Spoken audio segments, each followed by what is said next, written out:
बिस्मिल्लाहिर्रहमानिर्रहीम। स्टूडेंट्स, हमारा अलजबरा का जो एमएससी मैथमेटिक्स पार्ट 1 का जो है वो पेपर था, जिसमें उसका सबसे पहला पोर्शन जो है वो ग्रुप थ्योरी है। तो इसके लिए हम तीन चार जो है वो इस पेपर के लिए बुक्स को जो है वो फॉलो करेंगे, जिसमें से एक बुक ये है, इसका मैं इंट्रोडक्शन करवा रहा हूँ। और ये बुक है हमारे पास, ए कोर्स ऑन ग्रुप थ्योरी। ठीक है, ए कोर्स ऑन ग्रुप थ्योरी। और ये बुक जो है वो J.S. रोज़ की बुक है, जॉन एस रोज़ की। ठीक है, और ये प्योर मैथमेटिक्स का जो है वो लेक्चरर था, उसने ये बुक लिखी है।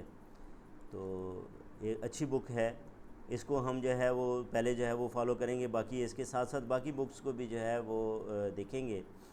तो अभी जो ऑब्जेक्टिव ये है कि आपके ये जो एफपीएससी पीपीएससी के जो पेपर्स हैं, उनके एमसीक्यूज़ जो हैं वो बेसिकली अभी जो है वो हमारे सामने हैं, तो उनको लेके चलेंगे। ये देखें, इस बुक के स्टूडेंट्स जो कंटेंट हैं, कंटेंट्स क्या हैं कि सबसे पहले तो जैसे हर बुक जो है वो स्टार्ट होती है कि वो कुछ बुनियादी बातों के ऊपर डिस्कशन लेके चलती है। कन्वेंशंस हैं, कुछ बेसिक फैक्ट्स हैं, ये पहले पेज के ऊपर जो हैं वो होंगे। फिर introduction to finite group theory है। किसका इंट्रोडक्शन है? फाइनाइट ग्रुप थ्योरी का जो है वो इंट्रोडक्शन है। फिर एग्जांपल्स यहाँ पे डिस्कस की गई हैं ग्रुप्स एंड होमोमॉर्फिज्म की। किसकी? Groups and homomorphism. आप लोगों को पता है ये ग्रुप्स के अंदर होमोमॉर्फिज्म एमएससी लेवल पे जो है वो बहुत ही इम्पॉर्टेंट है। तो इसके बाद है examples of groups and homomorphism के बाद आएगा नॉर्मल सब ग्रुप्स। नॉर्मल के भी जो है वो अक्सर क्वेश्चन आता है, होमोमॉर्फिज्म एंड कोशेंट्स। फिर group actions on the sets हैं। ठीक है, finite p groups and Sylow's theorem हैं, ग्रुप्स ऑफ इवन ऑर्डर्स, और इसके बाद ये सीरीज़ हैं। और फिर direct products and structure of finitely generated abelian groups. फिर group actions on groups.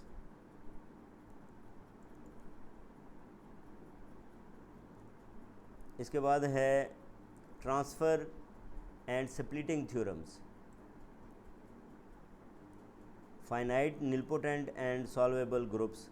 Students, हमने क्या करना है, अब मुख्तलिफ़ बुक्स को फॉलो करके हमने अपने एमसीक्यूज़ की जो है वो कलेक्शन करनी है, और उसको जो है वो अपने पेपर के लिए जो है वो तैयारी करनी है। डेफिनेटली हमें सारी चीज़ें एक बुक से नहीं मिलेंगी, मुख्तलिफ़ बुक्स से मिलेंगी। तो हम जो है वो मुख्तलिफ़ बुक्स को जो है वो फॉलो भी करेंगे। तो सबसे पहले इस बुक के अंदर भी जो है वो जैसे बाकी बुक्स में है कि कुछ जो है वो बुनियादी बातें जो है वो मौजूद होंगी।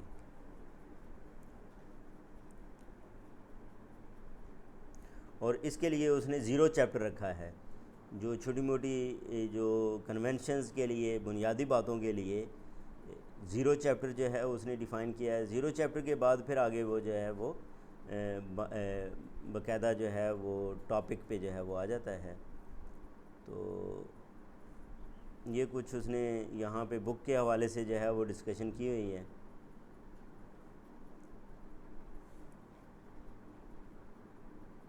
तो ये स्टूडेंट्स हमारा जो है वो क्या है, ये ज़ीरो चैप्टर है, some conventions and some basic facts. इसके अंदर जो है वो बेसिकली उसने क्या बात की है कि जैसे ग्रुप क्या होता है। सबसे पहले तो ये है कि आप ग्रुप को कैपिटल लेटर से रिप्रेजेंट करते हैं। किससे रिप्रेजेंट करते हैं? कैपिटल लेटर से जो है वो रिप्रेजेंट करते हैं। दूसरा ये कह रहा है कि इस बुक को पढ़ने के लिए वो क्या सपोज़ कर रहा है कि आप जो है वो जो इसके एलिमेंट्री बेसिक कंसेप्ट्स हैं ग्रुप के, उससे आप वाकिफ़ हैं। ऐसा नहीं है कि बिल्कुल आप जो है वो फ़र्स्ट टाइम इस बुक को पढ़ रहे हैं। फ़र्स्ट टाइम पढ़ रहे हैं तो फिर आपको कोई समझ नहीं आएगी। ठीक है जी। बाकी फिर उसने बात की है कि सब ग्रुप क्या होता है, और सब ग्रुप के लिए ये जो एक थ्योरम हमने बीएससी के अंदर भी जो है वो प्रूव किया हुआ है कि कब उसको जो है वो सब ग्रुप कह देंगे। फिर जैसे ये आइडेंटिटी एलिमेंट है, ये सारे ग्रुप के एलिमेंट्स हैं। ठीक है, फिर आगे ये देखें, ये ट्रिवियल सब ग्रुप कब होता है? ट्रिवियल सब ग्रुप ऑफ जी इसी तरह 1 की बात की गई है और फिर जी एज ए होल की भी बात होगी जब एच 1 के इक्वल ना हो। इस तरह नॉन ट्रिवियल एलिमेंट की जो है वो बात हो रही है।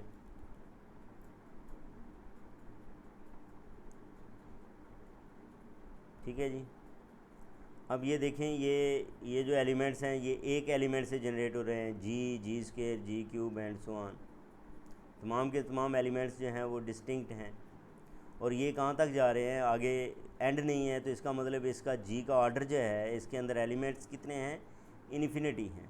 अगर एंड होता जैसे G N is equal to 1 दिया गया होता तो इसका मतलब इसके अंदर जो है वो n एलिमेंट्स हैं और इसका ऑर्डर n है। फिर ये कम्यूटेटिव प्रॉपर्टी की बात की गई है कि कब हम कहते हैं कि कम्यूट करता है, सेट के एलिमेंट्स जो हैं वो कम्यूट करते हैं। स्टूडेंट्स, इन्हीं प्रॉपर्टीज़ से ही हमने मुख्तलिफ़ नाम रखते जाने हैं। ठीक है, कम्यूटेटिव ग्रुप है, नॉर्मल ग्रुप है, ये सारी प्रॉपर्टीज़ जो हैं वो इसी तरह की हैं। फिर इसके अंदर जो है वो बहुत ही इंपॉर्टेंट जो बात होगी आगे, जिसके मतलब काफ़ी एमसीक्यूज़ आते हैं, ये साइक्लिक ग्रुप क्या होता है, उसका जनरेटर क्या होता है, साइक्लिक ग्रुप क्या बिलियन होते हैं या नहीं होते, ये सारे जो है वो आपके एमसीक्यूज़ जो हैं वो बन सकते हैं। इसी तरह स्टूडेंट इसके अंदर जो है वो बात की गई है कि अगर ये x आपका नॉन एम्प्टी सेट है तो इसका आर्डर जो है वो अगर x इन्फिनिटी है तो इसका आर्डर इन्फिनिटी के इक्वल होगा। अगर ये फाइनाइट है तो इसका आर्डर जो है वो लेस दैन इन्फिनिटी होगा, वो कोई भी नंबर हो सकता है। अगर साइक्लिक ग्रुप है तो उसका कोई जनरेटर होगा, साइक्लिक ग्रुप है तो उसका कोई जनरेटर होगा और उसका आर्डर जो है वो जिस नंबर के ऊपर जो है वो 1 बन रहा है वो उसका आर्डर होगा। जैसे जी एन किसके इक्वल आ रहा है, 1 के इक्वल, तो इसका मतलब इसका आर्डर जो है वो किसके इक्वल है, n के इक्वल है। ठीक है जी, तो ये इसमें कुछ बुनियादी बातें हैं। फिर यहाँ पे स्टूडेंट्स जो है वो सिंबल की बात की गई है कि सिंबल में क्या है कि अगर ये लिखा हुआ है तो इसका मतलब क्या है, इसका मतलब होता है सबसेट, इसका मतलब होता है सबसेट। और ये अगर ये सिर्फ है तो ये प्रॉपर सबसेट है। ये क्या होता है, प्रॉपर सबसेट के लिए जो है वो इक्वल का साइन नहीं लगाते, इम्प्रॉपर के लिए जो है वो क्या करते हैं, साथ इक्वल का साइन भी लगाते हैं। ठीक है जी। अब ये देखें, ये प्रॉपर है तो प्रॉपर के लिए जो है सब ग्रुप के लिए ये लेस देन का साइन होगा, और सिर्फ सब ग्रुप हो, प्रॉपर साथ मेंशन ना हो तो आप लेस देन इक्वल लिखते हैं। क्या लिखते हैं, लेस देन इक्वल लिखते हैं। फिर स्टूडेंट्स लैग्रांज थ्योरम जो है वो हम बीएससी में पढ़ के आ चुके हैं। इसकी एप्लीकेशन है कि मसलन एच और अगर सब ग्रुप हो जी का तो एच का आर्डर जो है वो क्या करता है, जी के आर्डर को डिवाइड करता है। एच का आर्डर जी के आर्डर को जो है वो क्या करता है, डिवाइड करता है। फिर आप बीएससी में जो है वो डिसजॉइंट सबसेट्स हैं, ये आप कोसेट्स की बात करके आ चुके हैं। ठीक है, बीएससी में आप लोगों ने राइट कोसेट क्या होते हैं, लेफ़्ट कोसेट्स क्या होते हैं, एच जी को अगर हमने डिफ़ाइन करना है तो बेसिकली ये जी तो उसी तरह ही है, ये एच जो है H small H capital H को बिलोंग करता है और इसके सारे के सारे एलिमेंट्स ये इस फॉर्म में होते हैं। ये जो स्मॉल जी है ये कैपिटल जी से लिया गया है। ठीक है जी, तो ये लेफ़्ट कोसेट और राइट कोसेट के हवाले से जो है वो बात है। और left coset right coset student आगे जाके जो है ये क्या बन जाता है, ये आपका इंडेक्स बन जाता है। ये क्या बन जाता है, इंडेक्स ऑफ एच इन जी। और इंडेक्स ऑफ एच इन जी को जो है वो क्या लिखते हैं, ये जी आपके पास पूरा का पूरा ग्रुप है और एच जो है वो क्या है, सब ग्रुप है, इसको क्या कहते हैं, इंडेक्स कहते हैं। और ये कब 1 के इक्वल होता है इंडेक्स, जब एच और जी क्या हो जाएं, आपस में इक्वल हो जाए। अब ये देखो, ये बड़ा इंपॉर्टेंट एक एमसीक्यू यहाँ से जनरेट हो सकता है कि कब जो है वो ये जो जी और एच है यानी कि इंडेक्स जो है वो किसके इक्वल होता है, 1 के इक्वल होता है, जब order of H order of G के इक्वल आ जाए, यानी कि दोनों क्या हों, आपस में इक्वल हो जाए। फिर ये भी हमें पता है कि जो इंडेक्स होता है वो कैसे फाइंड करते हैं, आर्डर को ग्रुप के आर्डर पे अगर डिवाइड कर दें, आर्डर ऑफ ग्रुप को डिवाइड कर दें आर्डर ऑफ सब ग्रुप से, तो आपके पास जो है वो क्या आ जाता है, इंडेक्स आ जाता है। ये देखें स्टूडेंट्स कितनी ये इम्पॉर्टेंट और बुनियादी बातें जो है वो इसके अंदर जो है वो मौजूद हैं। इसी तरह इंडेक्स इन्फिनिटी के इक्वल जो है वो कब होता है, ठीक है। अगर जो है वो उसके जो लेफ़्ट कोसेट्स हैं या राइट कोसेट्स हैं वो क्या हो जाए, इनफाइनाइट हो जाए, तो फिर आपका इंडेक्स भी जो है वो किसके इक्वल आ जाता है, इनफाइनाइट बन जाता है।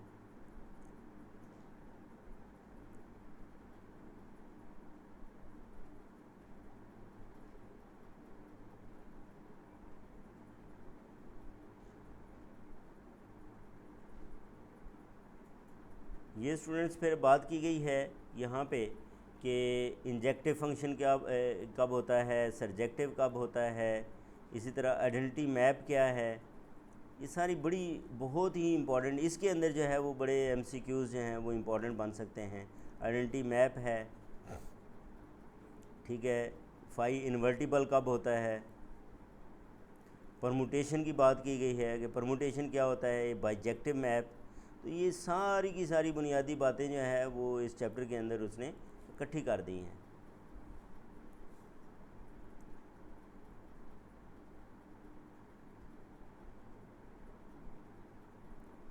इसी तरह आगे जाके हमने जो है वो इस चीज़ को डिस्कस करना है, आइसोमॉर्फिक को डिस्कस करना है कि आइसोमॉर्फिक क्या होता है।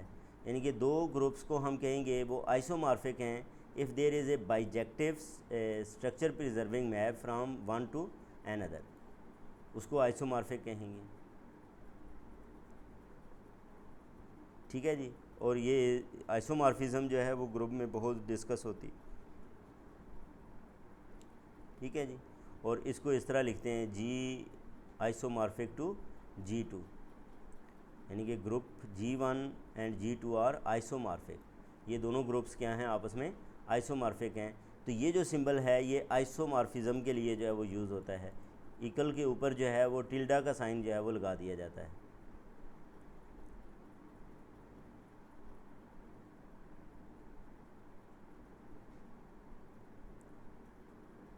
इसी तरह स्टूडेंट्स उसने ये बात की है कि इस बुक के अंदर मैं ये वाले सिंबल किसके लिए यूज़ करूँगा, ठीक है। पी जहाँ पे लिखा होगा वो प्राइम नंबर को रिप्रेजेंट करेगा, ओमेगा के ऊपर बार जब लगा होगा तो सेट ऑफ प्राइम नंबर्स होंगे, कैपिटल सी लिखा होगा तो सेट ऑफ कम्प्लेक्स नंबर है, कैपिटल आर है तो ये फील्ड ऑफ रियल नंबर है, क्यू है तो ये फील्ड ऑफ रैशनल नंबर है, जेड है तो ये रिंग ऑफ इंटीजर्स है। तो इस तरह की ये रिप्रेजेंटेशन वो कह रहा है कि मैं ये आगे बुक के अंदर जो है वो यूज़ करूँगा। तो ये बेसिकली उसने क्या किया है, यहाँ पे कुछ बुनियादी बातें जो कि आगे जो है वो उसने यूज़ करनी है उनको यहाँ पे एक्सप्लेन कर दिया है, ठीक है। तो इंशाल्लाह आगे हम जो है वो पहले चैप्टर से जो है वो इसका नेक्स्ट वीडियो के अंदर जो है वो स्टार्ट लेंगे और हम बुनियादी बातें जो है वो क्लियर करते जाएंगे और उससे रिलेटेड जो है वो MCQs को भी जो है वो डिस्कस करते रहेंगे। आप दोस्त जो है ये इस चैनल को जो है वो बाकी दोस्तों से भी शेयर करें और ख़ुद भी जो है वो मुकम्मल तौर पे जो है वो तैयारी करें। इंशाल्लाह जो है वो मैं पेपर्स तक जो है वो आपके साथ हूँ। किसी किस्म का भी कोई भी आपका कंसेप्ट है तो आप कमेंट करें, मैं इंशाल्लाह जो है वो उसको आंसर करूँगा। अपना ख्याल रखें, अल्लाह हाफिज़।